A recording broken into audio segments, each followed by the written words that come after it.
Estudios Locuendo presenta Memorias del subsuelo, novela corta de Fedor Mikhailovich Dostoyevsky. Segunda parte. Capítulo 6. Al otro lado del tabique empezó a roncar un reloj. Se diría que era un hombre al que apretaban violentamente por la garganta. A este ronquido considerablemente largo siguió un agudo y ridículo campanilleo, tan claro, que daba la impresión de que alguien había avanzado de pronto. Eran las 2. Volví a la realidad. No estaba durmiendo, pero sí sumido en una especie de sopor. La oscuridad era casi absoluta en aquella habitación reducida, de techo bajo y tan repleta de muebles, que apenas se podía uno mover. Había allí un gran armario ropero, sombreras, vestidos tirados en desorden, trozos de ropa. El cabo de vela que ardía en un rincón, sobre una mesa, se consumía y solo emitía ya un débil resplandor. Transcurridos unos minutos, la oscuridad sería completa. Volví en mí rápidamente. Me acordé de todo inmediatamente, sin esfuerzo, como si mis recuerdos estuvieran esperando mi despertar para precipitarse sobre mí. Por otra parte, incluso cuando estaba aletargado, persistía en mi cerebro una especie de idea fija de la que no podía librarme y alrededor de la cual giraban pesadamente mis pensamientos. Pero me ocurrió algo extraño. Al despertar, todo lo que me había sucedido aquel día me pareció que había pasado hacía mucho tiempo, que había vivido aquellos hechos años atrás. Tenía la cabeza pesada. Me parecía que algo giraba sobre ella, rozándola. Esto me inquietaba y me excitaba. La angustia y la cólera hervían de nuevo en mi interior y buscaban una salida. De pronto vi a mi lado dos ojos muy abiertos que me miraban fijamente, con obstinada curiosidad. Aquella mirada era glacial, sombría, indiferente. Parecía proceder de muy lejos y producía una impresión en extremo desagradable. Una idea oscura surgió en mi espíritu y comunicó a todo mi cuerpo una sensación ingrata, semejante a la que se experimentaría al penetrar en un subterráneo húmedo, asfixiante. No me pareció natural que aquellos ojos hubieran empezado a examinarme entonces, en aquel instante. Recuerdo también que en las 2 horas que acababan de transcurrir no había cruzado una sola palabra con aquella joven y que ni siquiera me había parecido necesario hacerla. Por el contrario, aquel silencio me producía cierto placer. Y en aquel momento vi claramente la sinrazón, la fealdad del desenfreno que, sin amor, brutal e impúdicamente, empieza, sin ningún preámbulo por el acto que corona el verdadero amor. Nos estuvimos mirando un buen rato, y ella sostuvo mi mirada sin que cambiara la expresión de la suya, tanto que acabé por sentir cierta inquietud. ¿Cómo te llamas?, le pregunté bruscamente, para poner término a aquella situación. Lisa me respondió casi en un susurro, pero sin ninguna amabilidad y apartando sus ojos de los míos. Enmudecí. «¿Qué mal día hace? Nieve y más nieve, es triste», dije después, como hablando conmigo mismo y cruzando con gesto melancólico los brazos debajo de la nuca. Fijé la vista en el techo. Ella no me respondió. Su silencio me mortificaba. «¿Eres de aquí?», le pregunté con cierta irritación y volviéndome ligeramente hacia ella. «No». «¿De dónde has venido?». «De Riga», repuso con un gesto de repugnancia. «¿Eres alemana?». «No, rusa». «¿Llevas mucho tiempo aquí?». «¿Dónde?». «En esta casa». «Desde hace 2 semanas». Su voz era cada vez más ronca. La vela se había apagado. Ya no me era posible distinguir su rostro. «¿Tienes padres?». «Pues, sí». «¿Dónde están?». «En Riga». «¿Qué hacen?». «Nada de particular». «Bueno, pero ¿a qué se dedican? ¿De qué viven?». «Son pequeños burgueses». «¿Vivías con ellos?». «Sí». «¿Qué edad tienes?». 20 años». «¿Por qué los dejaste?». «Cosas de la vida». Esta contestación significaba: «Déjame tranquila. No tengo humor para nada». Los dos enmudecimos. Solo Dios sabe por qué no me iba. Tampoco yo tenía humor para nada. Estaba angustiado. Sin que yo hiciera el menor esfuerzo mental, por impulso propio, las imágenes del día que acababa de transcurrir pasaban y volvían a pasar en desorden ante mi memoria. Recordé de improviso una escena que había presenciado en la calle cuando me dirigía, absorto, al ministerio. Esta mañana sacaron un ataúd, y poco faltó para que se les cayera. Dije esto en voz alta, pero sin darme cuenta. No pretendía en modo alguno reanudar la conversación. ¿Un ataúd? Sí, en la plaza de Leno. Lo sacaron de un sótano. ¿De un sótano?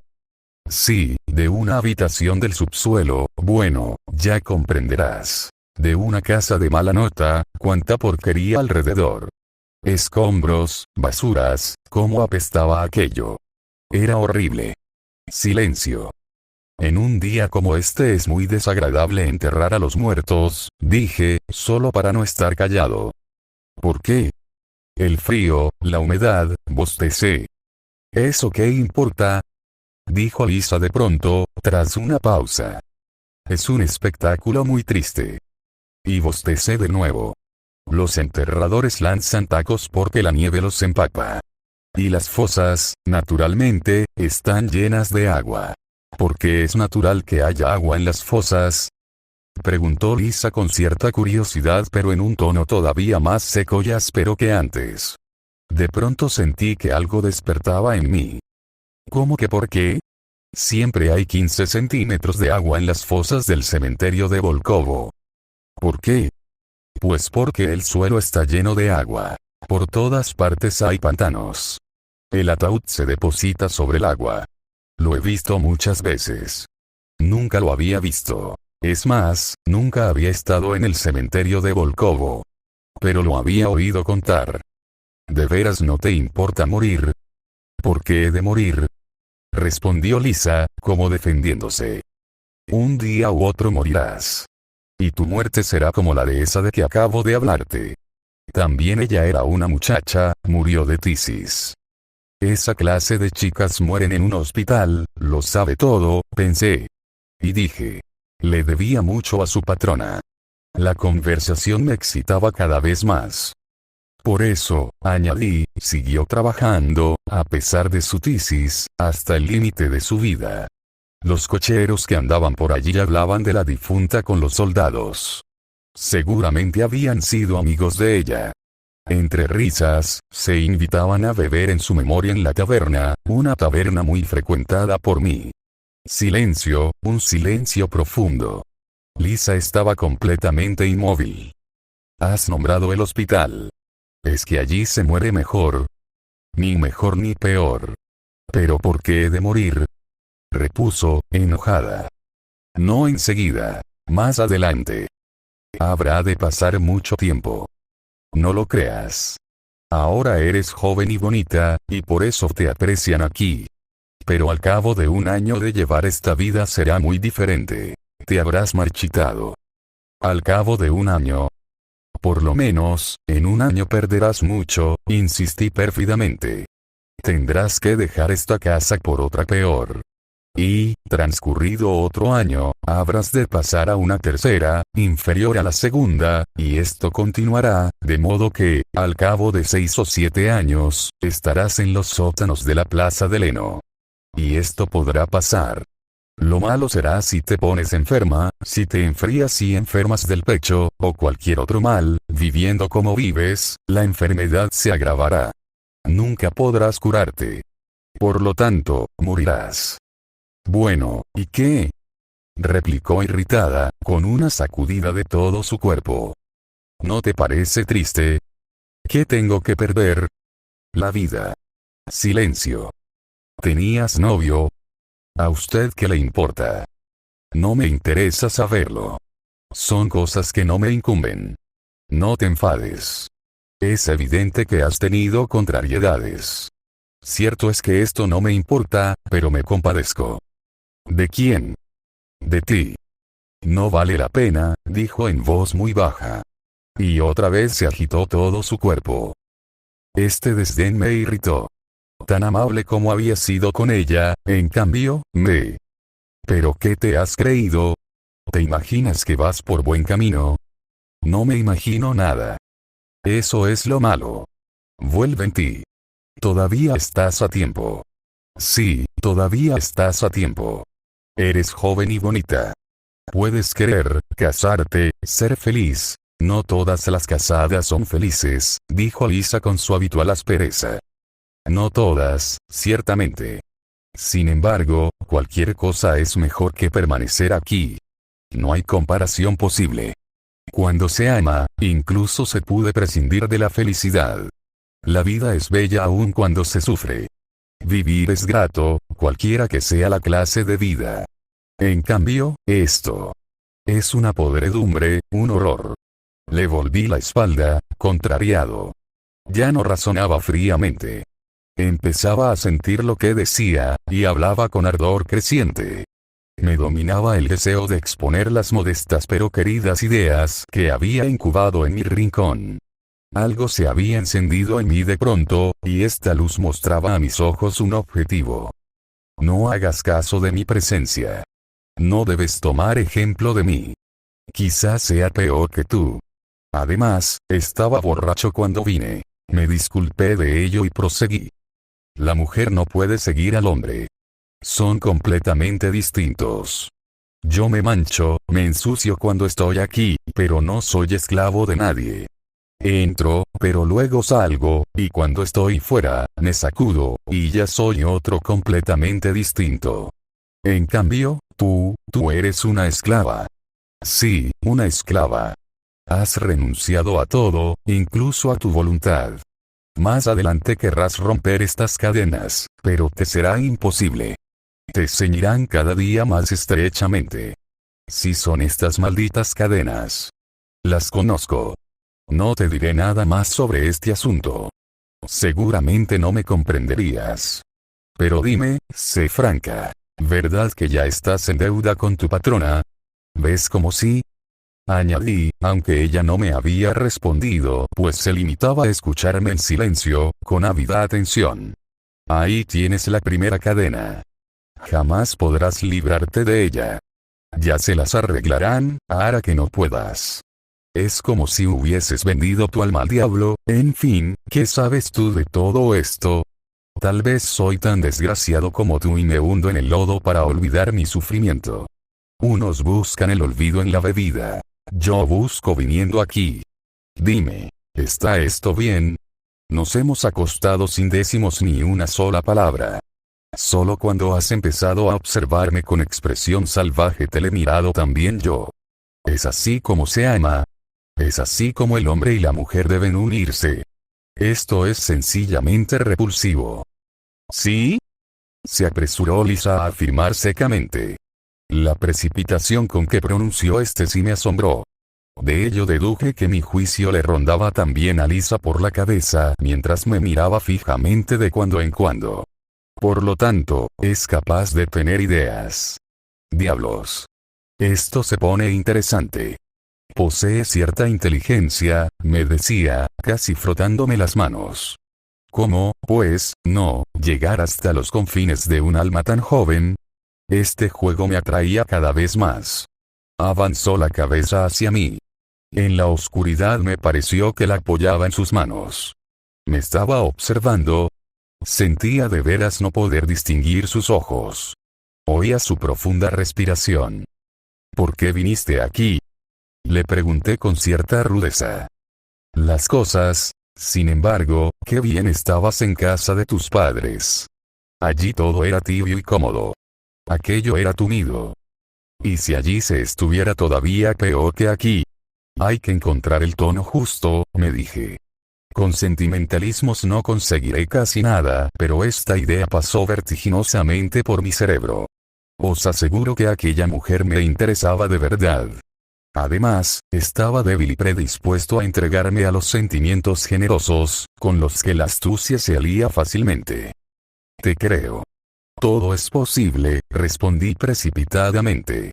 Estoy seguro de que te han ofendido, de que son ellos más culpables ante ti que tú ante ellos. No sé nada de tu pasado, pero no me cabe duda de que una muchacha como tú no ha entrado en esta casa por su voluntad. ¿Qué significa eso de una muchacha como yo? Murmuró Lisa con voz apenas perceptible pero que yo oí. Demonio. La estoy halagando. Esto es una cobardía. Pero tal vez de buen resultado. Ella guardaba silencio. Oye, Lisa, te pondré como ejemplo lo que me ocurre a mí. Si yo hubiese tenido una familia cuando era niño, hoy no sería como soy. Pienso en ello con mucha frecuencia. Por mal que estés al lado de tu familia, de tu padre y tu madre no serán nunca para ti enemigos, extraños. Te demostrarán su cariño por lo menos una vez al año. Ocurra lo que ocurra, sabes que estás en tu casa. Yo no tenía familia, y seguramente por eso soy tan insensible. Volví a esperar. Quizá no comprenda, pensé. Es ridículo que le dé lecciones de moral. Si yo fuese padre y tuviese una hija, creo que la querría más que a un hijo. Y no solo lo creo, sino que estoy seguro. Procuraba distraerla. Confieso que estas atenciones me sonrojaban. ¿Y eso por qué? Exclamó Lisa. O sea que me estaba escuchando. No lo sé, Lisa. Mira, yo conocí a un padre. Era un hombre severo y duro. Pero se arrodillaba ante su hija, le besaba los pies y las manos y no se cansaba de admirarla. Cuando ella estaba en el baile, él permanecía de pie durante 5 horas en el mismo sitio, sin perderla de vista. Estaba loco por ella. Y me parece muy natural.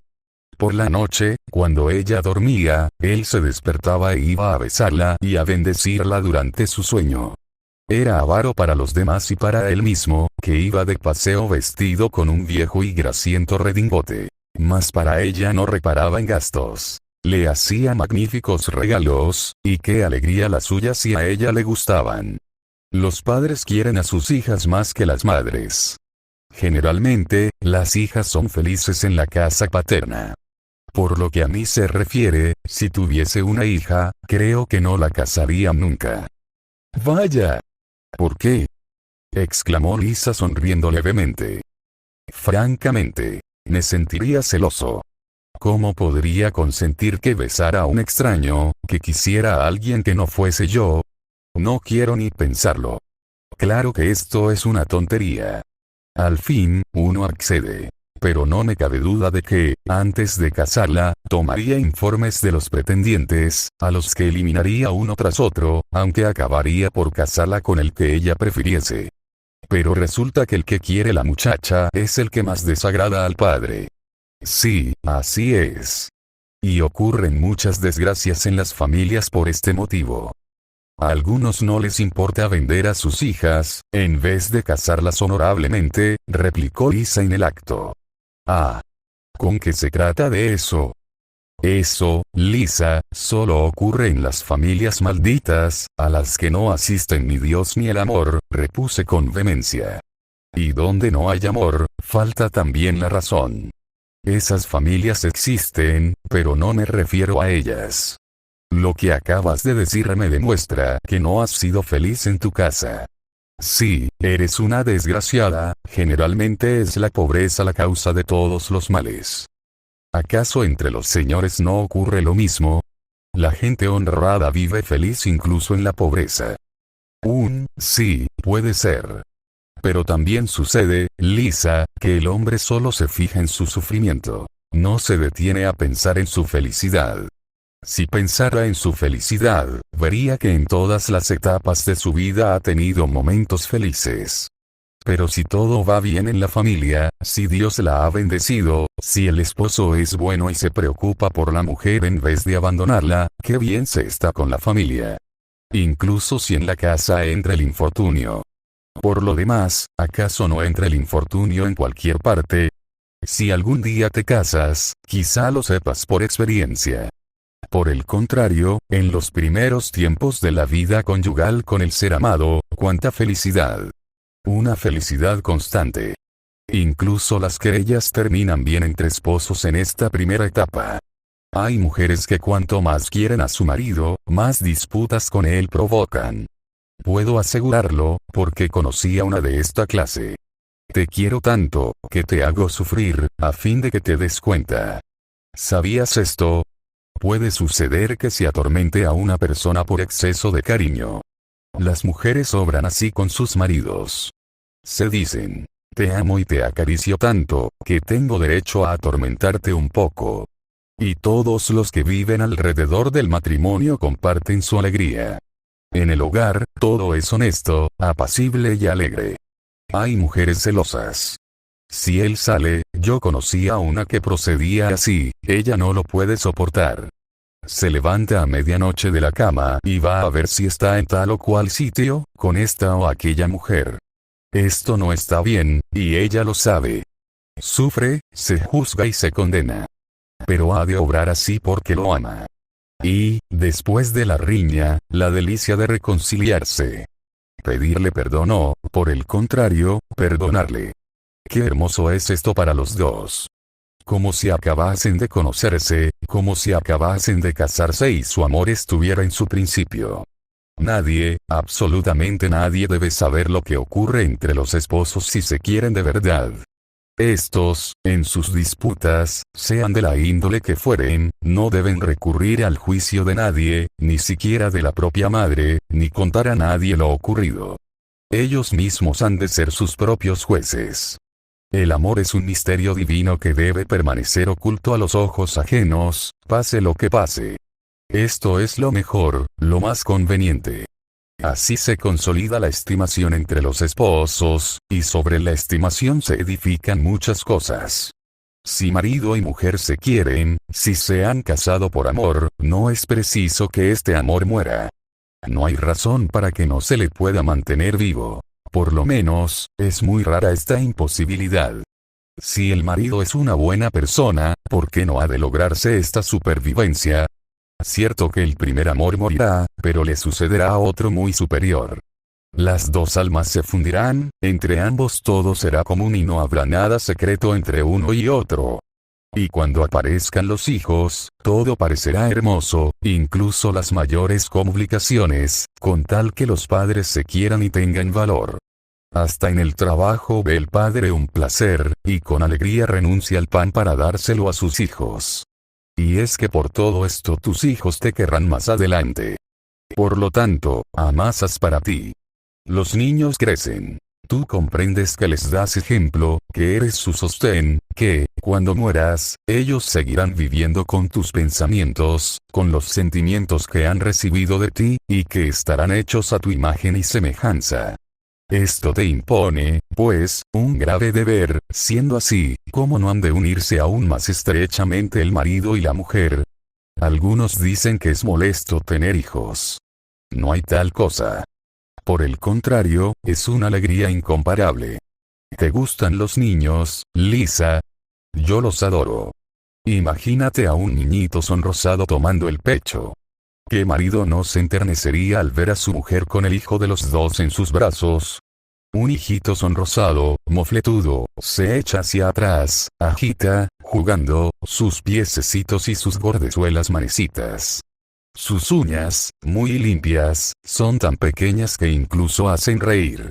Sus ojitos parecen comprenderlo ya todo. Y, al mamar, da palmadas en el pecho, y tirones. Está jugando. El padre se acerca, el niño suelta el seno, se echa hacia atrás, mira a su padre y se ríe. Sin duda le parece gracioso. Luego sigue mamando. Cuando los dientes empiecen a salirle, morderá el seno de su madre y al mismo tiempo le lanzará una mirada maliciosa. Te he mordido. Lo has notado, ¿verdad? Qué felicidad cuando están los tres juntos, el padre, la madre y el niño. Se pueden sacrificar muchas cosas por estos instantes. No olvides esto, Lisa. Antes de acusar a los demás, uno debe aprender a vivir. Estos cuadros, precisamente estos, son los que hay que describirte para impresionarte, pensé, aunque os aseguro que había hablado con gran sinceridad. De pronto sentí que me sonrojaba. ¿Dónde me escondería si se echaba a reír? Esta idea me enfureció. Con tal vehemencia pronuncié el final de mi discurso, que después me sentí avergonzado. El silencio se prolongaba. Me asaltó el deseo de apartarla de un empujón. ¿Cómo es que usted? Empezó a decir. pero se detuvo. Sin embargo, yo lo había ya comprendido todo. En su voz había algo nuevo. Ya no se percibía en ella la brutalidad y la obstinación de antes, sino un sentimiento dulce, púdico, tan púdico que de pronto me sentía avergonzado y culpable frente a ella. ¿Qué dices? Pregunté con tierna curiosidad. ¿Que usted? ¿Qué? Que usted habla como si leyera en un libro, dijo al fin. Y de nuevo me pareció percibir la burla en su voz. Este comentario me hirió profundamente. Esperaba otra cosa. No comprendí que ella ocultaba sus verdaderos sentimientos bajo un tono burlón, astucia a la que recurren los corazones púdicos y solitarios a los que se pretende llegar directamente y que hasta el último minuto se niegan con orgullo a entregarse y temen manifestar sus sentimientos. Solo por la timidez que mostró al iniciar varias veces su frase burlona antes de decidirse a pronunciarla debí comprenderlo todo. Pero no adiviné nada, y un mal sentimiento se apoderó de mí. Ah. ¿Sí? Pensé. Ahora verás. Capítulo 7. Oh, Lisa. Desde luego, los libros tienen aquí su papel. Aunque este asunto no me concierne, me desagrada. Además, me llega al corazón. Mi alma ha despertado. ¿De veras no te sientes profundamente triste aquí? Se comprende. La costumbre es una gran cosa. Solo el diablo sabe hasta dónde puede llevar la costumbre al hombre. ¿En serio crees que no envejecerás nunca, que serás siempre bonita y que siempre te querrán tener aquí? No te hablaré de la suciedad que aquí se respira, pero quiero decirte algo sobre lo que va a ser tu vida en esta casa. Ahora eres joven y bonita, y tienes alma, sensibilidad, sin embargo, cuando he vuelto a la realidad, me ha producido cierta repulsión verte a mi lado. Solo venimos aquí cuando estamos completamente borrachos. En cambio, si te hubiese conocido en otra parte, si hubieses vivido como viven las personas honradas, es posible que te hubiera hecho la corte, e incluso que me hubiera enamorado de ti. Que me hubiera hecho feliz una mirada tuya, y más feliz aún que tus palabras. Te habría esperado a la puerta, habría pasado horas enteras a tus pies, habrías sido mi prometida y habría juzgado este compromiso como un gran honor. No me habría atrevido a ofenderte siquiera con el pensamiento. Aquí, en cambio, me basta darte un silbido para que acudas. Aquí estás obligada a obedecerme. Has de venir, quieras o no, pues no soy yo quien depende de tu voluntad, sino tú quien dependes de la mía. Cuando un mujik, incluso el más humilde, se contrata para trabajar, no se vende por entero, y, además, solo por un tiempo determinado. Pero tú, ¿qué límite tiene tu servicio? Piensa hasta qué punto te vendes aquí, hasta qué extremo llega tu esclavitud. Vendes tu cuerpo y, con él, tu alma. Ya no dispones de tu alma. Entregas tu amor al primer borracho que pasa, para que él lo pisotee. Sin embargo, el amor lo es todo. Es un diamante, el tesoro de las muchachas. Hay hombres que para obtener ese amor son capaces de correr peligros de muerte, de perder su alma. Sin embargo, aquí, ¿qué valor tiene el amor? Te compran enteramente. ¿Y para qué quieren tu amor, si lo obtienen todo de ti sin amor? Es la mayor ofensa que se puede inferir a una joven, reconócelo. He oído decir que aquí se os halaga, aprovechándose de vuestra candidez, que se os permite tener amantes. Esto es una farsa, una mentira. Se ríen de vosotras, y vosotras os dejáis engañar. ¿Puede amar verdaderamente uno de esos amantes? No lo creo. ¿Cómo es posible que te ame sabiendo que te van a llamar de un momento a otro, que tendrás que dejarlo a él por cualquiera? El que consiente estas cosas es un miserable. ¿Qué estimación, por poca cosa que sea, puede tenerte? Se ríe de ti y, encima, te roba. En esto consiste su amor. Y puedes darte por satisfecha si no te vaculea, cosa que es muy posible que haga. Pregúntale al tuyo, si lo tienes, si quiere casarse contigo. Como respuesta, lanzará una risotada en tus mismas narices, eso si no te escupe a la cara o te da una paliza. Pero ocurre que él no vale ni 2 ochavos. ¿Y para qué, piensa en ello, has enterrado aquí tu existencia? Para que te alimenten y te den café. ¿Pero con qué objeto te alimentan? Una mujer distinta, una joven honrada, ni siquiera probaría esos alimentos, pues comprendería el fin con que se los dan. Tú debes ya a la patrona. Le deberás todavía más, y tu deuda seguirá aumentando hasta el fin de tu carrera. Hasta que los clientes no quieran ya saber nada de ti. Esto ocurrirá pronto. No confíes en tu juventud. Aquí el tiempo galopa. Cuando ya no sirvas, te echarán a la calle. Y, antes de echarte, te colmarán de reproches e insultos, como si no hubieses entregado a tu patrona tu juventud, tu salud e incluso tu alma. Te dirán que eres la ruina de la casa.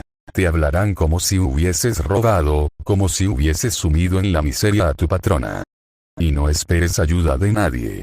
Las demás, tus compañeras, irán también en contra tuya para adular a la patrona, pues aquí todas son esclavas y han perdido hace ya mucho tiempo la conciencia y la compasión. Son cobardes y lanzarán sobre ti los insultos más groseros, más viles y más crueles. Lo dejarás aquí todo sin darte cuenta. La salud, la juventud, tus encantos, tus esperanzas, y a los 22 años tendrás el aspecto de una mujer de 30. Y da gracias a Dios si no te pones enferma. Te imaginas, estoy seguro, que no trabajas, que estás en continuas vacaciones. Pero no ha habido jamás trabajo más penoso que el tuyo, tanto, que tu corazón debería fundirse en lágrimas. No te atreverás a pronunciar una sola palabra, ni siquiera media, cuando te echen de aquí. Te marcharás encorvada como una culpable. Irás a otra casa, luego a otra, todavía volverás a cambiar, y, finalmente, irás a parar a la plaza del heno. Y allí recibirás paliza tras paliza, por nada, por costumbre. Así se hace siempre en aquel lugar. Ningún cliente te besará sin antes darte un buen vapuleo. ¿Te resistes a creer en tanto horror? Ve a la plaza del heno y lo verás por tus propios ojos. Yo vi una vez, una víspera de Año Nuevo, a una de esas desgraciadas. La habían echado a la calle, a modo de broma, para calmarla, porque gritaba demasiado, y habían cerrado la puerta tras ella. A las 9 de la mañana estaba ya completamente borracha. Iba desmelenada y medio desnuda. Su cuerpo mostraba huellas de golpes. Llevaba la cara pintada y cubierta de polvos, bajo sus ojos destacaban dos grandes manchas negras y su boca y su nariz sangraban. El causante de todo aquello había sido un cochero de fiacre. Estaba sentada en los peldaños de piedra de la escalinata y tenía en la mano un pescado en salmuera. Gritaba, repetía con obstinación las mismas frases sobre su infortunio y golpeaba los escalones con el pescado. Estaba rodeada de cocheros y soldados borrachos, que se reían de ella y se divertían excitándola. Tú no quieres admitir que te ocurrirá lo mismo que a esa mujer. Tampoco yo lo quiero creer. ¿Pero qué sabes tú de eso? 8 o 10 años atrás, llegó de no sé dónde, fresca como una rosa, inocente, limpia, ignorante de todo lo malo, ruborizándose a cada momento.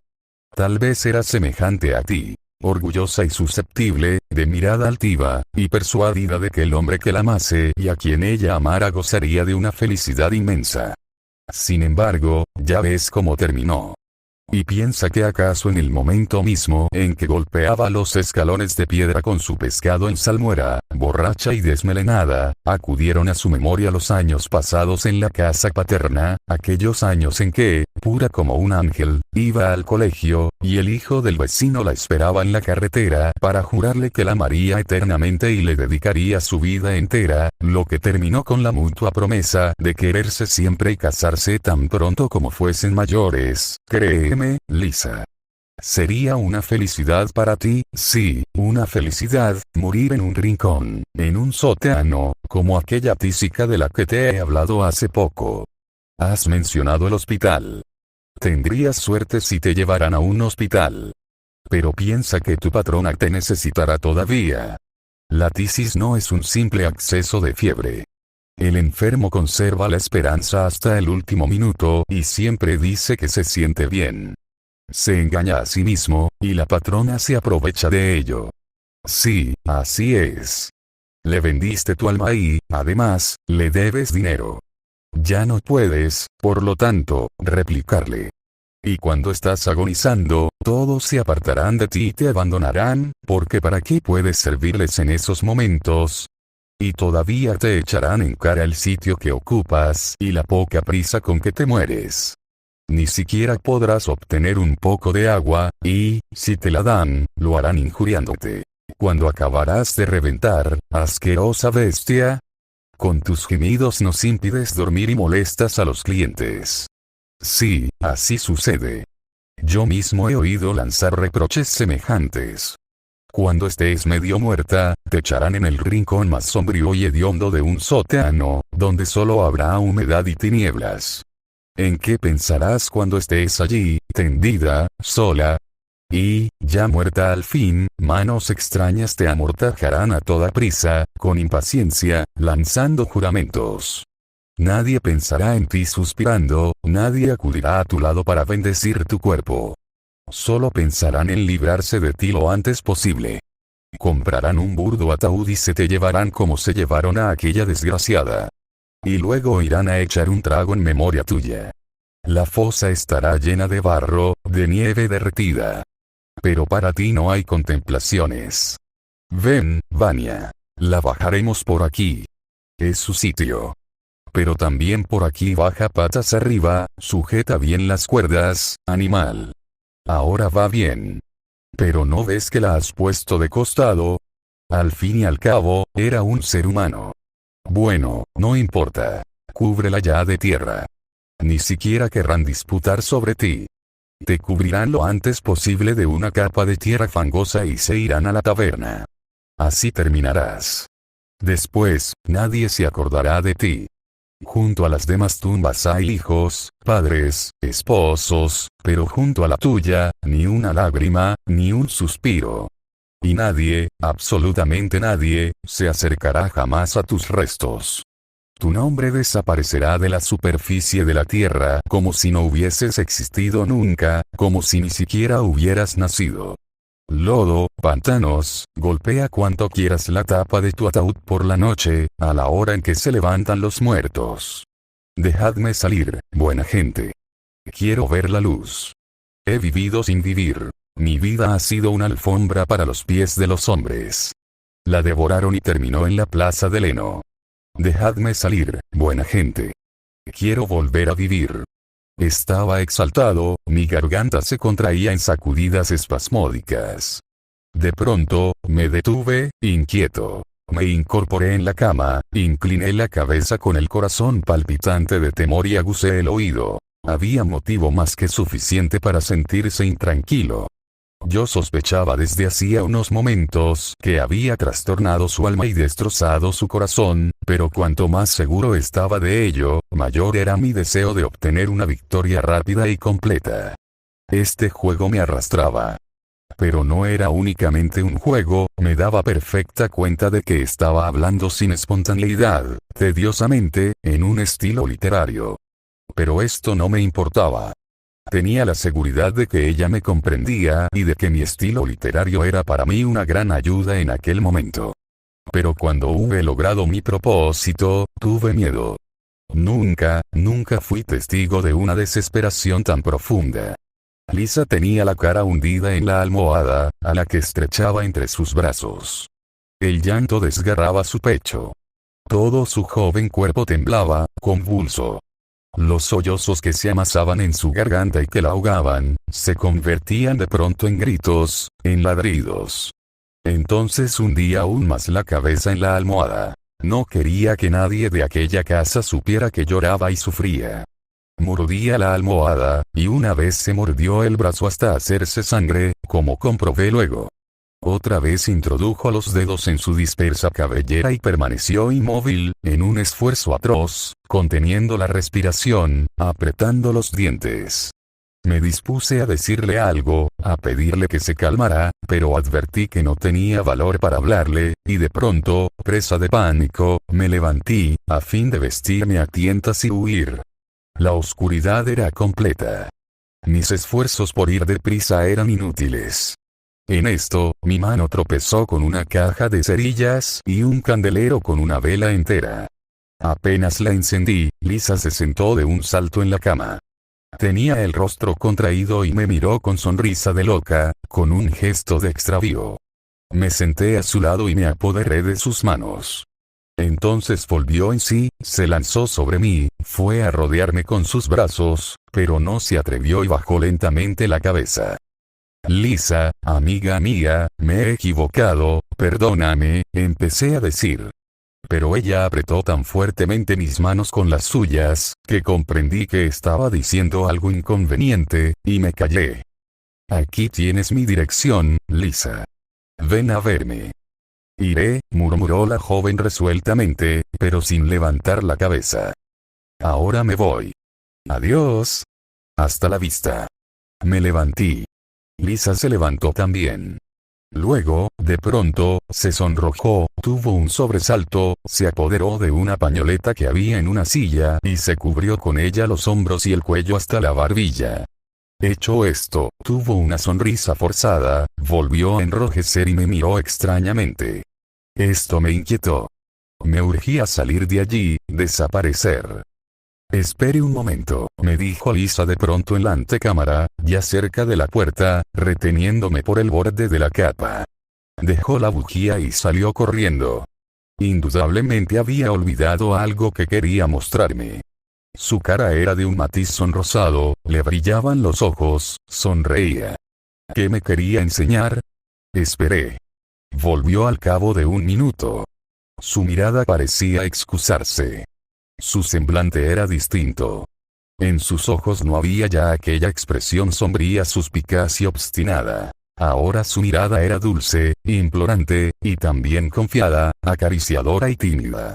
Miraba como miran los niños a aquellos a quienes quieren y a los que piden algo. Sus ojos, de un castaño claro, eran hermosos, vivos y sabían expresar tanto el amor como el odio. Juzgando inútil explicarme nada, como si yo fuera un ser superior, capaz de comprenderlo todo sin explicaciones, me tendió un plieguecillo de papel. Todo su rostro se iluminó en aquel instante con una alegría ingenua, casi infantil. Tomé el papel. Era una carta dirigida a ella por un estudiante de medicina. Una declaración de amor, solemne, florida y extremadamente respetuosa. He olvidado las frases, pero recuerdo perfectamente que bajo el estilo ampuloso, sentí palpitar un sentimiento tan lleno de sinceridad, que no cabía pensar en la ficción. Cuando hube terminado la lectura, vi clavada en mí la mirada de Lisa, una mirada ardiente, impaciente y curiosa como la de un niño. Sus ojos estaban fijos en los míos. Lisa esperaba con avidez mi opinión sobre la carta.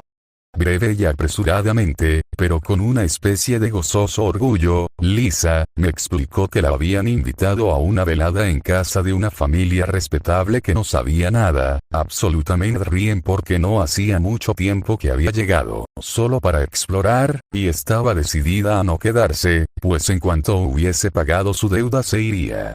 Y el estudiante fue también a esa velada. Fue su pareja en todos los bailes y resultó que ya se habían conocido en Riga, cuando los dos eran niños aún, y que habían jugado juntos. Pero hacía tanto tiempo de aquello. Él conocía también a los padres de Lisa. Pero no sabía nada de su situación, absolutamente nada, y no tenía la menor sospecha sobre este punto. Y he aquí que al día siguiente, hacía 3 días, le había enviado aquella carta por conducto de una amiga que había ido con ella a la velada. Y. Bueno, esto es todo. Cuando terminó su relato, bajó confusa, sus centelleantes ojos. La pobre conservaba aquella carta como un objeto precioso, el único que poseía, y me lo había enseñado para que yo, antes de marcharme, supiera que se la podía querer honradamente, sinceramente, y que se le podía escribir en tono respetuoso. Desde luego, el destino de aquella carta era permanecer guardada como un recuerdo y ninguna otra la seguiría. Pero esto poco importa. Estoy seguro de que la conservó toda su vida como una joya. Era su orgullo, su justificación. Lisa se había acordado de su tesoro improviso y me lo había mostrado con ingenuo orgullo, para recobrar mi estimación, para que la felicitara. Pero no le dije nada. Le estreché la mano y me fui. Tenía tantas ganas de marcharme. Volví a casa a pie, aunque la nieve seguía cayendo en grandes copos. Sufría, me sentía aniquilado y confundido. Pero, a través de esta confusión, entreveía ya la verdad, una verdad sumamente desagradable. Capítulo 8. Pero no admití inmediatamente esta verdad. Al despertarme al día siguiente, tras un sueño profundo de varias horas, repasé mentalmente los acontecimientos de la jornada anterior, y me asombré de mi arrebato de sentimentalismo ante Lisa, de las cosas atroces y lastimeras que había dicho. ¿Cómo se puede perder el dominio de los nervios hasta ese punto? Es lamentable. No debí darle mi dirección. ¿Qué haré si viene? Y vendrá, no cabe duda, pero evidentemente esto no tenía importancia en aquel momento. Lo importante era reconquistar lo antes posible mi reputación a los ojos de Zverkov y de Simonov. Esta idea me absorbió de tal modo, que ya no volví a pensar en Lisa en toda la mañana. Ante todo, tenía que pagar inmediatamente mi deuda a Simonov. Tomé una decisión extrema y fui a pedir un adelanto de 15 rublos a Anton Antonovich. Dio la feliz casualidad de que estaba de excelente humor, y me concedió al punto el anticipo. Me sentía tan feliz, que mientras firmaba el recibo empecé a contar con gran desenvoltura a Anton Antonovich que había estado de jarana en el Hotel París con unos amigos, para celebrar el ascenso de un camarada, de un amigo de la infancia, o poco menos. Es un gran juerguista, ¿sabe? Un niño mal criado, pero de excelente familia. Gran fortuna, carrera brillante, ingenioso, encantador, siempre enredado en aventuras, ¿comprende? Después de media docena de botellas de champán, fuimos allá abajo, y dije todo esto con palabra fácil y en un tono ligero y alegre. Volví a casa y escribí inmediatamente a Simonov. Todavía hoy admiro el tono franco y de buen chico que di a aquella carta, y su estilo, verdaderamente digno de un gentleman.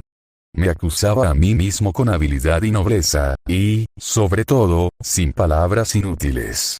Me excusaba, si se me permitía excusarme, declarando que, como no estaba acostumbrado a beber, el primer vaso que había tomado, mientras los esperaba en el Hotel París, espera que duró desde las 5 hasta las 6, me había embriagado completamente. Dirigía mis excusas a Simonov, pero le rogaba que se las transmitiera a los demás, especialmente a Zverkov, a quien me parecía, me acuerdo de eso como a través de un sueño, haber ofendido gravemente. Añadía que mi gusto habría sido ir a disculparme personalmente, pero que me dolía la cabeza y, esto sobre todo, estaba demasiado confuso. Me sentí especialmente satisfecho por la ligereza de espíritu y por la elegante displicencia que se percibían a través de mis excusas y que daban a entender, mucho mejor que todas las explicaciones, que lo ocurrido el día anterior no tenía para mí la menor importancia. No estoy abrumado, como seguramente se imaginan ustedes, señores. Por el contrario, considero todo esto con la mayor tranquilidad, como corresponde a un gentleman que se respete a sí mismo. Il faut que je ne se paz. Hay aquí incluso un algo de distinción cortesana, me dije al releer la carta. ¿Por qué? Porque soy un hombre instruido, inteligente. Otro, en mi lugar, no habría sabido salir del atolladero. Yo, en cambio, he salido, y puedo alegrarme de mi éxito. He aquí la ventaja de ser un hombre de su época, inteligente e instruido.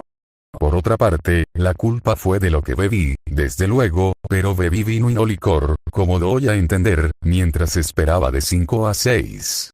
He mentido a Simonov, le miento descaradamente, y no me da vergüenza, en fin, eso no tiene la menor importancia. Lo único importante es salir de esto. Introduje 6 rublos en el sobre, lo cerré y dije a Apolonio que lo llevase a casa de Simonov. Al enterarse de que la carta contenía dinero, Apolonio sintió respeto y accedió a llevarla. Por la tarde salí a pasear. Aún me dolía la cabeza y el vértigo no me había dejado. Y cuanto más se acercaba la noche y la oscuridad se hacía más densa, mis impresiones y, en consecuencia, mis ideas eran menos claras. Se mezclaban, se confundían. Había algo en mí, en el fondo de mi pensamiento, que se negaba a desaparecer y que se traducía en una extraña angustia.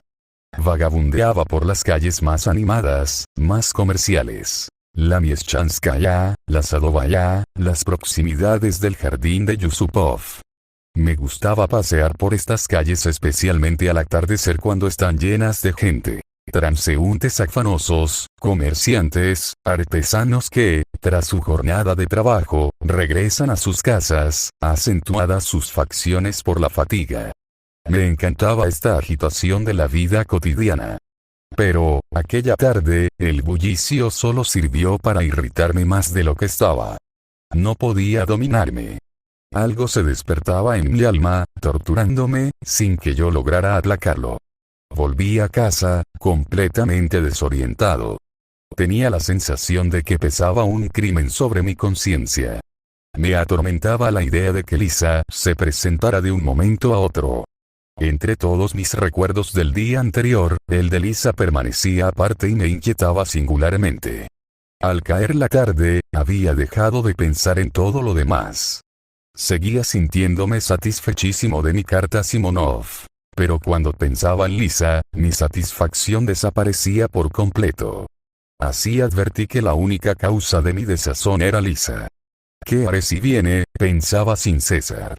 Bueno, ¿qué más da? Que venga, si quiere. Lo malo es que verá cómo vivo. Ayer representé ante ella el papel de héroe, y ahora, no debí dejarme arrastrar por mi vehemencia.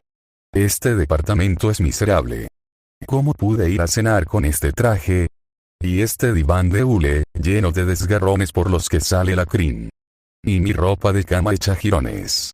Lisa verá todo esto y también a Apolonio. Ese bruto la ofenderá, no me cabe duda, aprovechando un pretexto cualquiera, solo para darme un disgusto. En cuanto a mí, como de costumbre, me pondré nervioso, iré y vendré ante ella, me ajustaré el batín, sonreiré, mentiré. ¡Qué horror! Pero no es esto todo. Hay otra cosa más innoble, más cobarde aún, ¿sí? Tendré que quitarme esta máscara de farsante, enrojecí hasta la frente. ¿Farsante? ¿Acaso mentí? Ayer hablé con toda sinceridad. Me acuerdo muy bien. Sentía una emoción verdadera. Quería despertar en Lisa buenos sentimientos. Hizo bien en llorar. Las lágrimas producen siempre excelente efecto, sin embargo, no conseguía calmarme. Durante todo el anochecer, incluso mucho después de las 9, cuando Lisa ya no podía presentarse, seguía pensando en ella y viéndola con la imaginación tal como la había visto el día anterior en cierto momento en que me había impresionado vivamente. Fue cuando encendí la cerilla que iluminó su pálido rostro y su amarga mirada. Cuán lastimera, tensa y falsa fue su sonrisa en aquellos instantes. Pero entonces yo ignoraba que 15 años después, seguiría viendo con la imaginación a Lisa bajo este aspecto, con esta sonrisa lastimera y forzada. Al día siguiente, mi ánimo se inclinaba a considerar todo lo que había ocurrido, como algo absurdo y desmesuradamente exagerado por mis nervios enfermos. Me daba perfecta cuenta de esta tendencia de mi carácter, y la temía sobremanera. Exagero siempre, me repetía una y otra vez. Padezco de este mal, sin embargo, me decía. Lisa vendrá. Tal era el estribillo de todas mis reflexiones. Esto me preocupaba tan profundamente, que a veces tenía arrebatos de furor. Vendrá. Seguro que vendrá. Gritaba paseando a grandes zancadas por la habitación. Si no es hoy, será mañana. Me hará salir de mi guarida. Maldito el romanticismo de los corazones puros. ¡Qué villanía, qué estupidez, qué mediocridad la de estas necias almas sentimentales! ¿Cómo no comprenderá que? Pero al llegar a este punto me detuve, profundamente turbado. Y qué pocas palabras han bastado para esto. Seguí diciéndome. Además, ha sido un idilio falso, aunque ha tenido poder suficiente para trastornar toda una existencia. lo que es un terreno virgen. A veces me asaltaba la idea de ir en su busca para contárselo todo y pedirle que no viniera. Pero inmediatamente me acometía tal furor, que no me cabe duda de que habría aplastado a aquella maldita Lisa si la hubiese tenido al alcance de mi mano. La habría insultado, le habría pegado y escupido, la habría echado a la calle. Pero transcurrió un día, y otro, y Lisa no venía. Después de las 9 solía animarme, y entonces incluso me entregaba a grandes ensueños. Me decía, por ejemplo, salvo a Lisa solo hablando con ella cuando viene a verme, la instruyo, la formo. Advierto al fin que me ama apasionadamente. Pero finjo no darme cuenta, no sé por qué obro así. Probablemente, por amor a los buenos sentimientos. Y llega un momento en que, confusa, temblorosa y deshecha en lágrimas, se arroja a mis pies y me dice que soy su salvador y que me quiere más que a nadie en el mundo. Me quedo atónito. Lisa, le digo, ¿crees que no lo sabía? Comprendí que me amabas, pero no osaba apoderarme de tu corazón, porque estabas bajo mi influencia y temía que hubieses hecho un esfuerzo para corresponder a mi amor, que la gratitud te hubiera llevado a despertar en ti un sentimiento que quizá no existía. Yo no podía admitir eso, porque habría sido un acto de despotismo, una falta de delicadeza. Como ven, me ensarzaba en sutilezas sobre los sentimientos extraordinariamente nobles, verdaderamente europeos, a lo George Sand. Pero ahora eres mía, eres mi obra, eres pura, eres bella, eres mi esposa. Y entra en mi casa libre y resueltamente, como dueña seguidamente, vivimos dichosos, nos vamos al extranjero, etc. Y al fin me avergoncé tanto de mí mismo, que me saqué la lengua ante el espejo. Luego pensaba, no la dejarán salir. No les suelen permitir que salgan, sobre todo por las tardes. No sé por qué creía que Lisa tenía que llegar por la tarde y precisamente a las 6. Pero ella me dijo que todavía no estaba comprometida del todo y gozaba de derechos especiales. Por lo tanto, un diablo vendrá. Estoy seguro de que vendrá.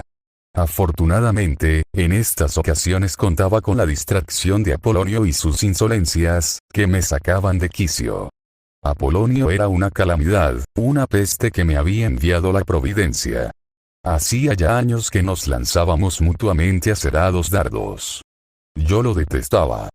Dios mío, cómo lo detestaba. Sobre todo, en ciertos momentos. Era un hombre de edad, con aires de gran señor. En sus horas libres hacía trabajos de sastre. Sentía por mí, aunque no sé por qué, un desprecio que rebasaba todos los límites imaginables, y me miraba siempre de arriba a abajo. Por lo demás, miraba hacia todo el mundo. Bastaba ver aquella cabeza de cabellos lisos, de un rubio de lino, aquel tupé que se rizaba y engrasaba cuidadosamente, aquella boca severa en forma de I, para comprender que era un hombre que no dudaba nunca de sí mismo. Era un pedante rematado, el pedante más perfecto que he conocido, y tenía un amor propio digno de Alejandro de Macedonia.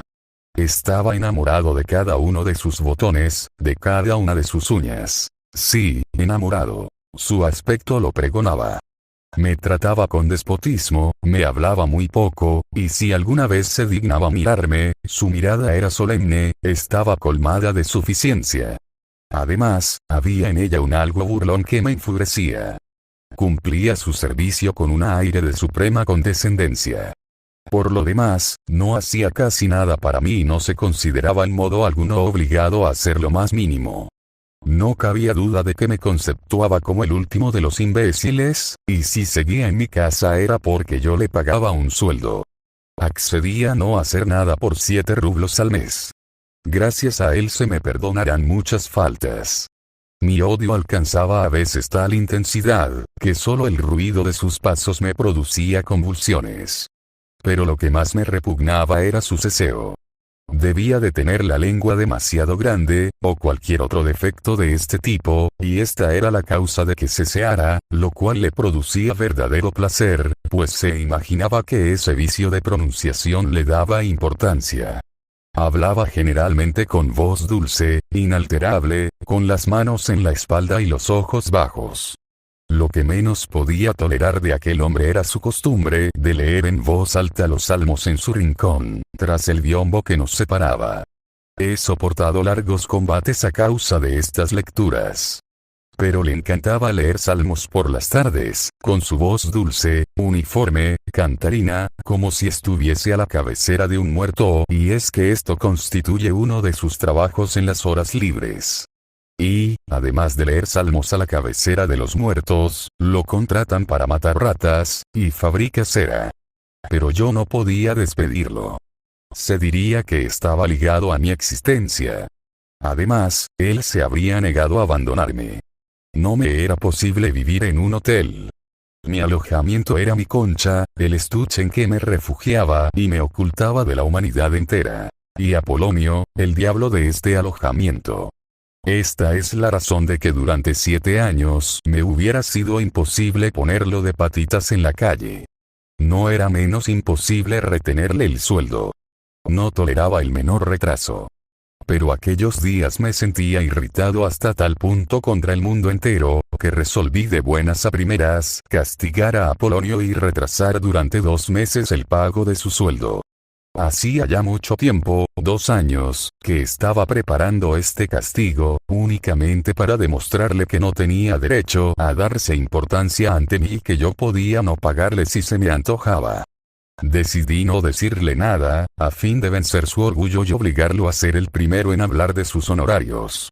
Entonces yo sacaría de mi cajón los 7 rublos, para que viera que los tenía apartados, y le demostraría que no quería dárselos, porque así se me antojaba, porque esta era mi voluntad señorial, porque él era un insolente y un grosero.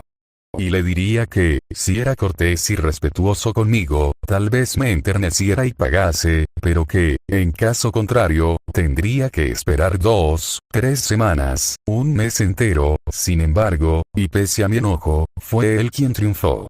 No pude resistir más de 4 días. Empezó por hacer lo que hacía siempre en tales casos, pues no era la primera vez que esto ocurría, de modo que yo podía estar preparado para hacer frente a su táctica innoble. Para empezar, me dirigía una severa mirada que duraba varios minutos, preferentemente cuando yo iba a salir o entraba. Si yo resistía, si fingía no advertir sus maniobras, él, sin romper su silencio, emprendía la segunda serie de operaciones. De pronto, sin motivo alguno, entra en mi habitación a paso lento, cuando estoy leyendo paseando de un lado a otro. Y permanece plantado cerca de la puerta, una pierna delante, una mano en la espalda y mirándome fijamente, con expresión no solo severa, sino profundamente desdeñosa. Si le pregunto qué quiere, no responde. Sigue mirándome durante unos segundos, y luego, apretando los labios, con un gesto significativo, me vuelve la espalda poco a poco y regresa lentamente a su habitación.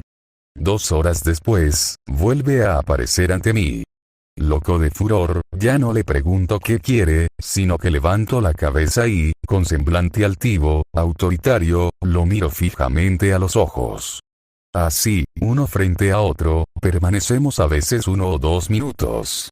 Al fin, da media vuelta lenta y solemnemente y desaparece de nuevo durante 2 horas. Si de este modo no conseguía impresionarme, si mi rebeldía continuaba, Apolonio empezaba a suspirar sin dejar de mirarme. Suspiraba lenta, profundamente, como midiendo toda la magnitud de mi decadencia moral. Y, naturalmente, el duelo terminaba con su victoria. Yo me enfurecía, gritaba, pero tenía que hacer lo que Apolonio quería que hiciera. Pero esta vez, apenas iniciadas las primeras maniobras, consistentes en miradas severas, me arrojé sobre él, indignado. Estaba tan nervioso. «Espera», exclamé fuera de mí, al ver que daba media vuelta, lenta y silenciosamente, con una mano en la espalda, y se dirigía a su habitación. «Espera. Ven aquí». Y mi grito fue tan desesperado, que él giró sobre los talones y me miró con cierto asombro. Pero seguía encerrado en su silencio, y esto fue precisamente lo que me enfureció. «¿Cómo te atreves a entrar en mi habitación sin pedir permiso y a mirarme de ese modo? Responde». Después de mirarme con impasible fijeza durante unos 30 segundos, volvió a intentar marcharse. Quieto. Aullé corriendo hacia él. Ni un paso más. Contesta a mi pregunta. ¿Por qué demonio me mirabas? Si tiene usted que darme alguna orden, la ejecutaré al punto, respondió Apolonio tras una pausa, ceceando, con voz dulce, lentamente e inclinando la cabeza con una calma horripilante. No es de eso. No se trata de órdenes, verdugo. Grité temblando de rabia. Te explicaré lo que quiero decir. Y es que vienes porque no te he pagado. No quieres pedirme el sueldo por orgullo, y, para castigarme, vienes y me miras estúpidamente, sí, para castigarme, para atormentarme. Y no sabes, ni remotamente, lo estúpido que es eso, verdugo. Sí, estúpido, estúpido, estúpido. De nuevo se dispuso a salir de la habitación, silencioso como de costumbre, pero lo sujeté por la ropa. ¡Escucha!, le grité. Mira el dinero. ¿Lo ves? Y lo saqué del cajón. 7 rublos. Están aquí, y bien contados. Pero no los tendrás. No te los daré hasta que me pidas perdón respetuosamente. ¿Has oído? Eso no puede ser, respondió Apolonio con un aplomo impresionante. Eso será. Exclamé. Palabra de honor que será. No tengo por qué pedirle perdón, dijo Apolonio como si no oyese mis gritos. En cambio usted me ha llamado verdugo. Podría ir a quejarme al comisario de policía. Ya puedes ir. Vociferé. Anda, ve ahora mismo. Eso no impedirá que seas un verdugo. Un verdugo. Un verdugo. Apolonio se limitó a mirarme. Luego dio media vuelta y, sin prestar más atención a mis voces, sin volver la cabeza, salió de la habitación paso a paso. Si no hubiese sido por Lisa, no habría ocurrido nada de esto, me dije. Y, tras un minuto de espera, solemnemente pero con fuertes palpitaciones en el corazón, me dirigí al rincón que ocupaba Apolonio. Apolonio. Dije con voz dulce pero ahogada. Ve a ver al comisario de policía. Corre, ve. Él estaba ya instalado ante su mesa, se había puesto las gafas y se disponía a coser algo. Al oír mi orden, estalló en una risotada. Ve inmediatamente. No tienes ni la menor idea de lo que puede ocurrir. Pero se ha vuelto loco, dijo Apolonio sin ni siquiera levantar la cabeza, ceceando como siempre y enhebrando su aguja. ¿Dónde se ha visto que uno mismo vaya a denunciarse a la policía? Si lo hace para asustarme, sepa que es inútil. No conseguirá usted nada. Ve. Grité con voz aguda haciéndole el hombro. Un instante más, y le habría pegado. Pero en aquel momento la puerta de la antecámara se abrió lentamente, sin ruido, y entró una persona, que se detuvo en el umbral y nos miró a los dos perpleja. Alcé los ojos y me quedé estupefacto. Luego huí a mi habitación rojo de vergüenza. Me mesé los cabellos con las dos manos, apoyé la cabeza en la pared, y así permanecí, esperando. Poco después oí los lentos pasos de Apolonio. Hay aquí fuera una persona que quiere hablar con usted, me dijo, mirándome con extrema severidad. Luego se apartó para dejar pasar a Lisa. Apolonio no se marchaba y nos miraba a los dos con semblante irónico. Vete, vete. Le grité, perdiendo la cabeza. En aquel momento, mi reloj hizo un esfuerzo, carraspeé y vio las 5. Capítulo 9. Y entra en mi casa libre y resueltamente, como dueña. Permanecí ante ella desorientado, abrumado, profundamente confuso, y, sonriendo, por lo menos así me parece, me eché encima mi desgarrado y sucio batín acolchado. Era exactamente la escena que me había imaginado hacía poco. Transcurridos unos 2 minutos, Apolonio se había marchado, pero mi confusión continuaba. Lo peor fue que, al verme en aquel estado, también Lisa perdió de pronto la serenidad, lo que me causó gran asombro. Siéntate, le dije maquinalmente, y le acerqué una silla a la mesa. Yo me senté en el diván. Lisa, obediente, ocupó al punto la silla, y me miró a los ojos, como si esperase que le dijera algo extraordinario. Esta cándida espera me enfureció, pero conseguí dominarme. Precisamente lo que había de hacer era no fijarse en nada, dar la impresión de que no observaba nada extraordinario. Pero Lisa, presentí oscuramente que me pagaría caro Toutzela. Me encuentras en una situación extraña, Lisa, empecé a decir, balbuceando y dándome perfecta cuenta de que no era así como convenía empezar. No creas que te reprocho nada. Exclamé al ver que enrojecía repentinamente. No me avergüenzo de mi pobreza, al contrario. Estoy orgulloso de ella. Soy pobre, pero honrado, se puede ser pobre y honrado, seguí farfullando. Bueno, ¿quieres ti? No, yo, empezó a decir ella. Espera. Salté del diván y corrí en busca de Apolonio. Había que desaparecer en cualquier parte. Apolonio. Murmuré febrilmente, lanzando ante él, sobre la mesa, los 7 rublos que conservaba aún en mi mano firmemente cerrada. Ahí tienes tu sueldo. Ya ves que te los doy. Pero tienes que salvarme. Tráeme inmediatamente de la tienda más próxima té y 10 bizcochos. Si no los traes, harás desgraciado a un hombre. Tú no sabes cómo es esta mujer. No sé lo que pensarás de ella, pero no puedes imaginarte cómo es esta mujer. Apolonio, que de nuevo se había puesto las gafas y había reanudado su trabajo, dirigió en silencio, sin dejar la aguja y al soslayo, una mirada al dinero. Luego, sin responderme, prosiguió su trabajo. Esperé de pie cerca de 3 minutos, cruzados los brazos a lo Napoleón. El sudor me empapaba las sienes. Sentí que estaba pálido. Gracias a Dios, al fin mi aspecto debió infundir compasión a Apolonio, que dejó la aguja, se levantó lentamente, apartó su silla con idéntica lentitud, se quitó las gafas sin prisas, contó el dinero y salió a paso lento de la habitación. Mientras volvía aliado de Lisa, se me ocurrió la idea de huir tal como estaba, en batín. De irme a cualquier parte, sin pensar nada. Me senté de nuevo. Lisa me miraba con visible inquietud. Estuvimos en silencio unos minutos. «Lo mataré», exclamé de pronto, golpeando tan violentamente la mesa con el puño, que saltaron fuera del tintero unas gotas de tinta. «Dios mío. ¿Qué dice usted?», exclamó Lisa, sobresaltada. «Lo mataré.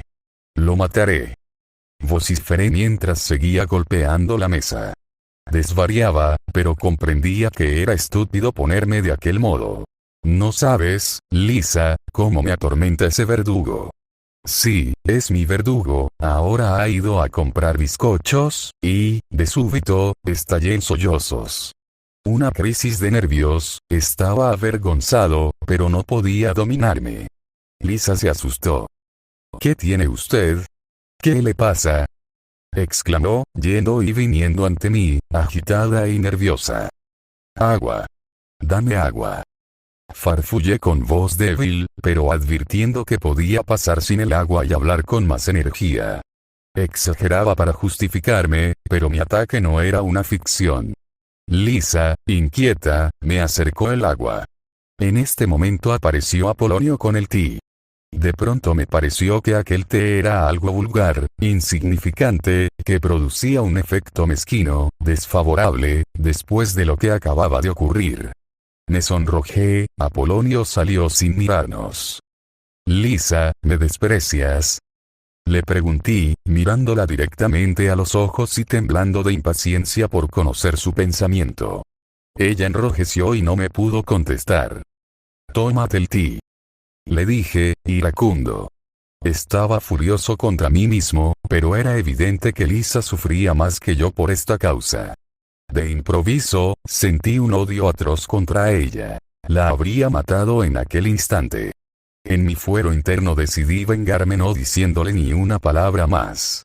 Ella tiene la culpa de todo. Llevábamos ya 5 minutos de silencio. El té estaba sobre la mesa, pero no lo tocábamos. Había llegado al extremo de que, para hacer la situación de Lisa más difícil, no quería ser el primero en beber, y para ella era violento tomar el té sola. De cuando en cuando me dirigía una mirada inquieta y triste. Pero no cabía duda de que el más desgraciado de los dos era yo, pues no podía dominarme. Quiero irme, para siempre, de allá abajo, empezó a decir ella, para poner fin a nuestro silencio. Pobre. Precisamente era así como no debía empezar en aquel momento saturado de estupidez y dirigiéndose a un hombre tan estúpido como yo. Sentí una lástima dolorosa por su franqueza inútil, por su temerosa incapacidad. Pero al punto surgió en mí algo que ahogó aquella compasión y que me excitó más todavía. Que se hundiera el mundo entero. Me era indiferente. 5 minutos más de silencio. ¿Le molesto?, preguntó Lisa tímidamente, con voz apenas perceptible. Y se dispuso a levantarse. Apenas advertí esta manifestación de dignidad ofendida, temblé de furor y di rienda suelta a todo lo que gravitaba sobre mi corazón. ¿Por qué has venido a verme? ¿Por qué? Empecé a decir con voz ahogada y sin cuidarme lo más mínimo de ordenar mis palabras lógicamente. Tenía la necesidad de decirlo todo a la vez, de golpe, sin ni siquiera pensar en cómo había empezado. ¿Por qué has venido? Respóndeme. ¡Contesta! Grité fuera de mí. Mira, yo mismo te lo voy a decir. Has venido porque aquel día te dije paroles touchantes. Te enterneciste, y hoy quieres oír más palabras enternecedoras. Pero has de saber que aquel día me burlaba de ti. Y hoy me sigo burlando. ¿Por qué tiemblas? Sí, me burlé de ti. Me habían insultado durante la cena los mismos que llegaron a tu casa antes que yo. Fui allí para vengarme de uno de ellos, de un oficial, pero no me fue posible. Ya se habían marchado. Tenía que descargar mi irritación sobre alguien. Apareciste tú en aquel momento, y me vengué en ti, me reí de ti. Me humillaron y quise demostrar mi superioridad ante alguien. Esto fue lo que ocurrió. Pero tú creíste que yo había ido allí solo para salvarte. No es así. ¿Verdad que te lo imaginaste? Estaba seguro de que Lisa era incapaz de comprender con todo detalle lo que estaba diciendo, pero captaría lo esencial. Así ocurrió.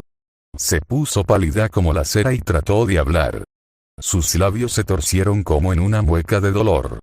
Luego se desplomó en su silla como si hubiera recibido un hachazo.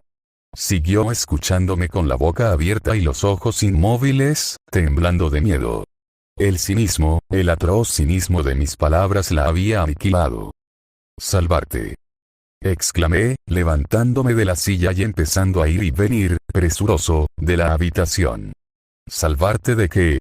Pero si es muy posible que yo sea peor que tú. Porque cuando te hablaba de moral no me lanza esta réplica a la cara. ¿Y tú a qué has venido aquí? ¿A darnos un curso de moral? Lo que necesitaba entonces era ejercer mi poder sobre alguien. También me hacía fe divertirme con tus lágrimas, con tu humillación, con ataque de nervios. Eso era lo que necesitaba. Pero no tuve valor para llevar mi juego hasta el fin, porque no soy más que un guiñapo. Tuve miedo y te di mi dirección, eludí saber por qué. Y no había vuelto aún a casa, y ya te estaba insultando y maldiciendo por haberte dicho dónde vivo. Te odiaba porque te había mentido. Me gusta jugar con palabras, me gusta soñar. Pero ¿sabes lo que realmente deseo? Que os vayáis todos al diablo. Con eso me basta, necesito tranquilidad. Vendería el universo entero por un copec, con tal que me dejaran tranquilo. Si me dicen que el mundo entero se hundirá a menos que yo deje de tomar mi ti, mi respuesta será, que se hunda el mundo, con tal que yo pueda tomar ti. ¿Sabías todo esto? Pues yo sé que soy un canalla, un miserable, un holgazán, un egoísta. Desde hace 3 días estoy temblando ante el temor de que vinieras. Pero ¿sabes lo que más me preocupaba estos últimos días? El hecho de que aparecí ante ti como un héroe, y pronto me verías sucio y mísero, con mi viejo y desgastado batín. Te dije que no me avergonzaba de mi pobreza, pero has de saber que, por el contrario, me avergüenzo de ella más que de nada en el mundo, incluso de robar, y que además, la temo, pues soy tan vanidoso que me siento como el hombre al que hubiesen arrancado la piel y le hace sufrir el solo contacto con el aire. Jamás te perdonaré que me hayas visto, y con este batín, lanzarme como un coyote contra Apolonio. El Salvador, el héroe, se precipita como un perro sarnoso sobre su criado, que se burla de él. Tampoco te perdonaré las lágrimas que no he podido reprimir, como una viejecita impresionable. Y lo mismo te digo de estas confesiones.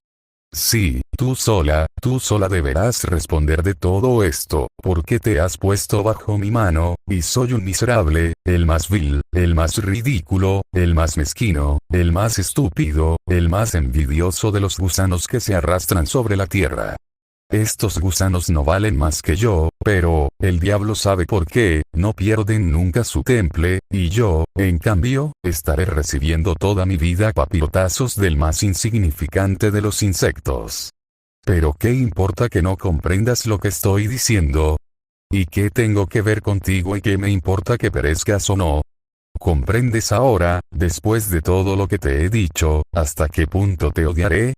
Solo una vez en su vida puede hablar con tanta franqueza un hombre de nervios enfermos, por lo tanto, ¿qué pretendes todavía de mí? Después de lo que te he dicho, ¿por qué sigues ahí, ante mí, sin moverte? ¿Por qué no te vas? Pero entonces ocurrió algo extraordinario. Ya estaba tan habituado a pensar y a soñar de acuerdo con los libros, y a ver las cosas tal como las había creado previamente en mis sueños, que en el primer instante ni siquiera me di cuenta de lo que ocurría. He aquí lo que sucedió. Lisa, a la que había ofendido y pisoteado, captó mucho más de lo que yo esperaba.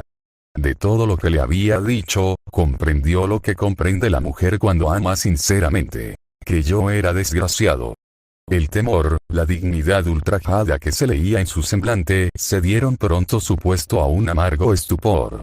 Y cuando empecé a insultarme a mí mismo, a llamarme canalla y miserable, cuando me eché a llorar, todo el discurso tuvo un acompañamiento de lágrimas, su cara se alteró de pronto.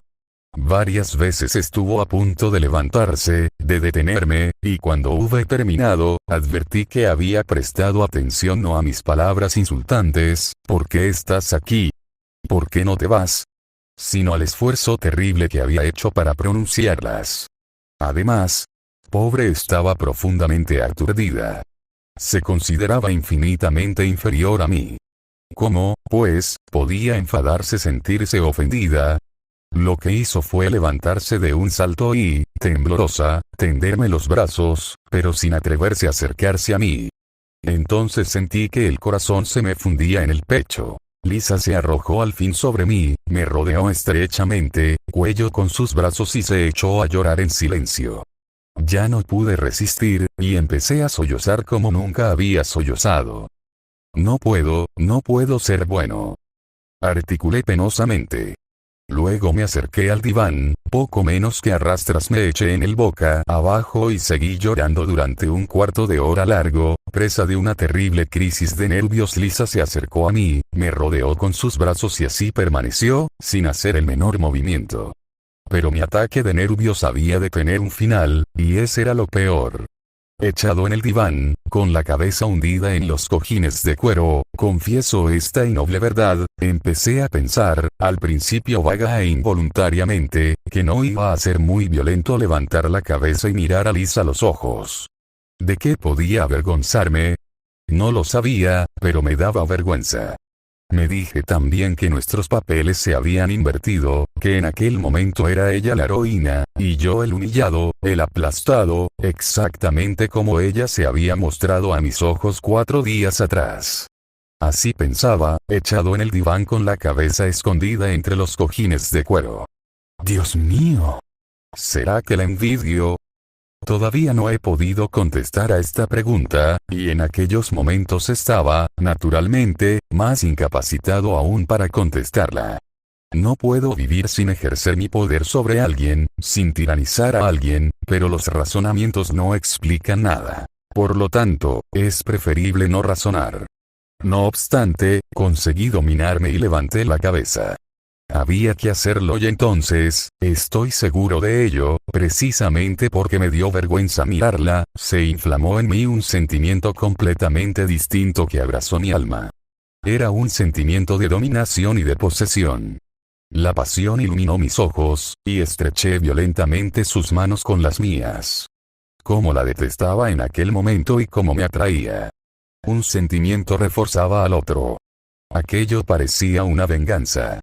Su rostro reflejó al principio cierta perplejidad que tenía algo de temor. Pero esto solo duró un instante. Al punto me estrechó entre sus brazos con ardiente alegría. Capítulo 10. Un cuarto de hora después, iba y venía por la habitación temblando de impaciencia y deteniéndome a cada momento ante el biombo, que me permitía ver por una de sus rendijas a Lisa, sentada en el suelo y con la cabeza apoyada en la cama. Probablemente lloraba. Pero no se iba, y eso me molestaba. Lisa lo sabía ya todo. La había ofendido irremisiblemente. Pero, no vale la pena volverlo a contar, que Lisa había adivinado que mi arranque de pasión era simplemente una venganza, una humillación más, y que a mi odio de poco antes, vago y sin objeto, se había sumado el odio de la envidia, y que esta envidia me la inspiraba a ella. Por otra parte, no estoy seguro de que Lisa comprendiera todo esto con claridad, pero es evidente que se dio cuenta de que yo era un hombre vil y, sobre todo, de que no podía amarla. Ya sé que me dirán que esto es increíble, que es imposible ser tan malvado, tan estúpido. Y tal vez añadan que tampoco puede creerse que yo no la amara en absoluto o, por lo menos, que no me conmoviese su amor. ¿Por qué tiene que ser esto increíble? Ante todo, me era imposible amar, puesto que, lo repito, amar quería decir para mí tiranizar y dominar moralmente. Jamás he podido ni siquiera concebir el amor bajo otra forma, y hoy llego al extremo de pensar a veces que, para el objeto amado, el amor consiste en conceder voluntariamente el derecho a que se le tiranice. En mis sueños subterráneos solo he podido concebir el amor como una lucha. Yo empezaba por el odio, para terminar por la dominación moral, aunque no lograba imaginarme lo que haría después con el ser dominado. ¿Qué hay de increíble en eso, hallándome yo tan pervertido moralmente, tan al margen de la vida real que hacía unos momentos la había avergonzado, acusándola de haber venido a mi casa para oír palabras enternecedoras? No pude comprender que Lisa no había venido para esto, sino para amarme, porque para la mujer, resurrección y liberación significan amar y solo pueden manifestarse a través del amor. Por otra parte, en verdad la detestaba tanto mientras recorría zancadas la habitación y le lanzaba miradas furtivas por la rendija del biombo. En modo alguno. Pero su presencia me era sumamente enojosa. Ansiaba que desapareciera. Tenía sed de tranquilidad. Deseaba quedarme solo en mi subsuelo. La vida real a la que no estaba acostumbrado, me oprimía hasta el extremo de ahogarme. Transcurrían los minutos, y Lisa no se incorporaba. Estaba como sumida en un sueño. Sin miramientos, di unos golpecitos en el biombo para volverla a la realidad.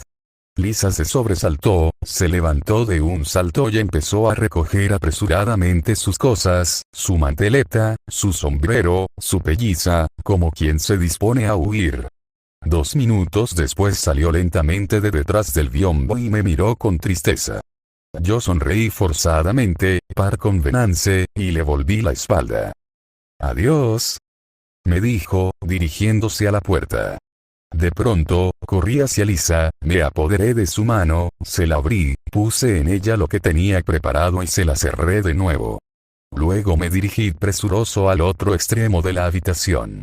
Así, por lo menos, no vería nada. He estado a punto de faltar a la verdad, de decir que hice esto sin pensarlo, porque había perdido completamente la cabeza. Pero no quiero mentir, y digo francamente que le abrí la mano y deposité en ella dinero, por pura maldad.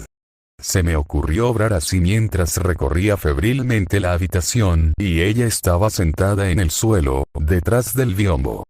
Pero puedo afirmar, sin temor a equivocarme, que esta crueldad cometida adrede no procedía de mi corazón sino de mi malvado cerebro. Era un acto tan evidentemente falso, tan afectado, tan libresque, que ni yo mismo pude soportarlo ni siquiera un instante y huí al otro extremo de la habitación.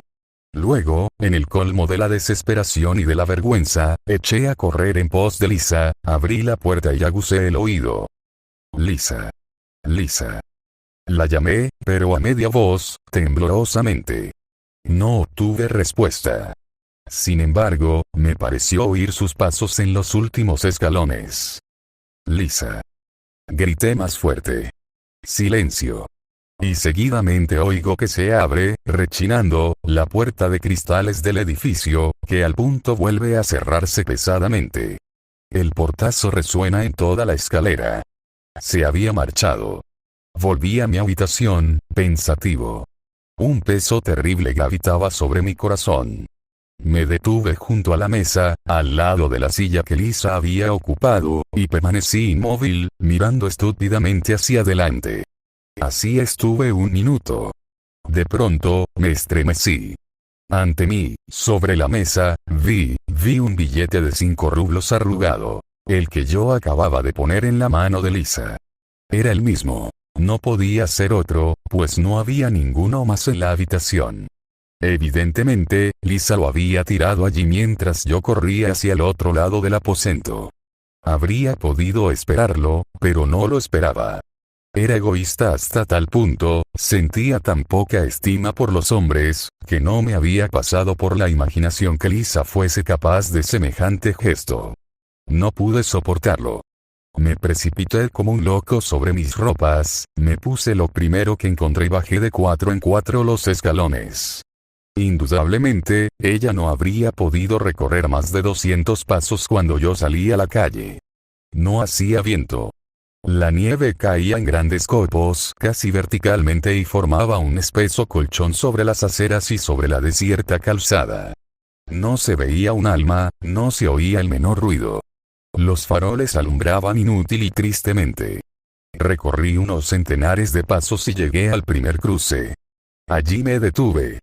¿Qué dirección habría tomado Lisa? ¿Y por qué corría yo tras ella? ¿Por qué?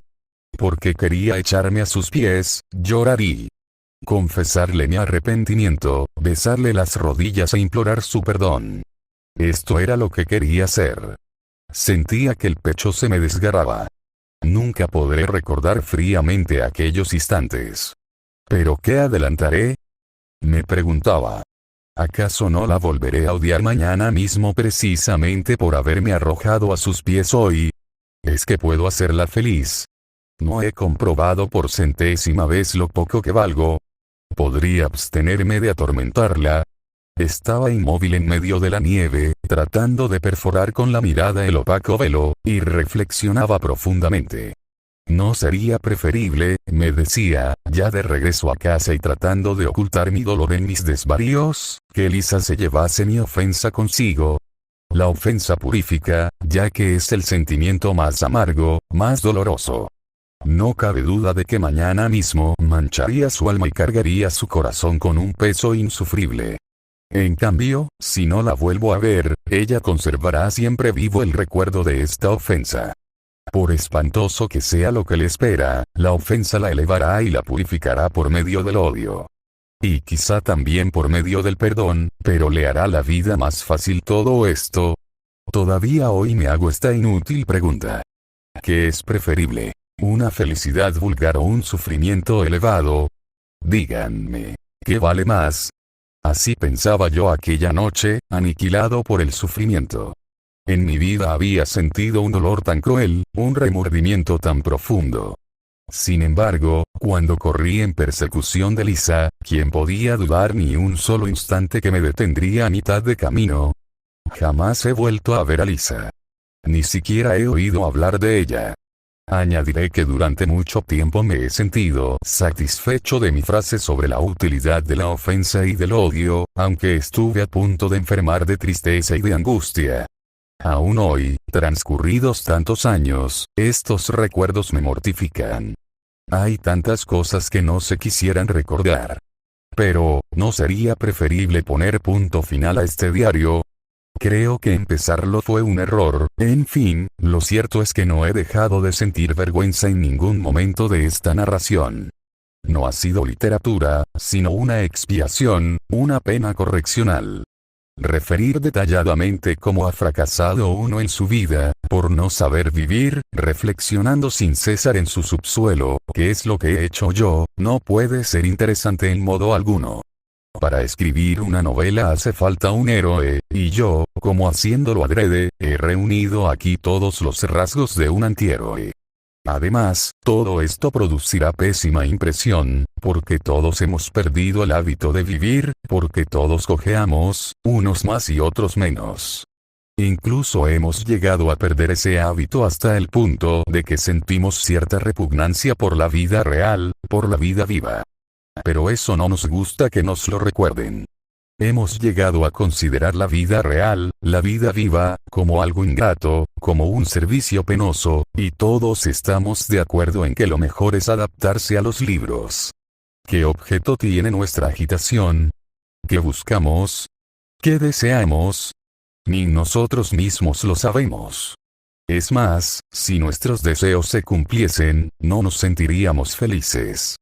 Si nos diesen un poco de libertad, si detestasen nuestras manos, si ensanchasen nuestro círculo de acción, si nos quitasen las riendas, inmediatamente, estoy seguro, solicitaríamos que nos volvieran a poner bajo tutela.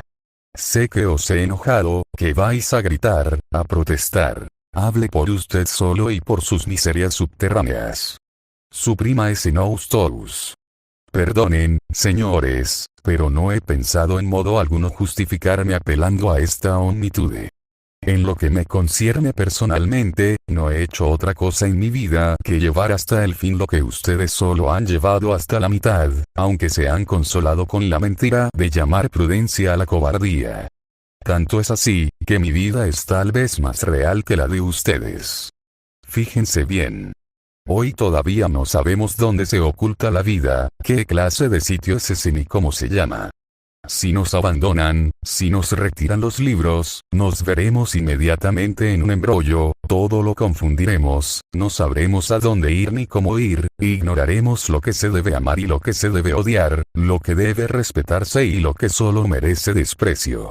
Incluso nos molesta ser hombres, hombres de carne y hueso. Nos da vergüenza, lo consideramos como un oprobio y soñamos con llegar a convertirnos en una especie de seres abstractos, universales. Somos seres muertos desde el momento de nacer. Además, hace ya modo de nacer directamente de las ideas. Pero basta. No quiero que se oiga mi voz subterránea. El diario de este amante de las paradojas no termina aquí. El autor no pudo resistir la tentación de volver a empuñar la pluma. Pero nosotros creemos, como él mismo creyó, que ha llegado el momento de poner el punto final. Muchas gracias por vuestra atención. Nuevos títulos están de camino, así que suscribíos y activad la campanita para estar pendientes.